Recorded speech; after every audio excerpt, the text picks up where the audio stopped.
aynan sizlar uchun va bo'ydoqlar uchun. Bo'ydoqlar ko'p so'rashgan edi. Bola onasidan so'rabdi.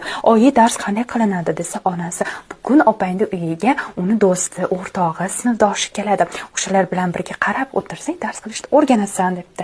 Keyin hali bola kravatni tagiga sekin kirib boshlabdi va ertasi kuni oyisiga gapirib bergan gaplarni eshiting. Opamlar dars tayyorlab o'tirganda opamni mazasi qochdi shekilli. Shunda haligi opamni mazasi qochganda do'sti opamni yuragini massaj qildi.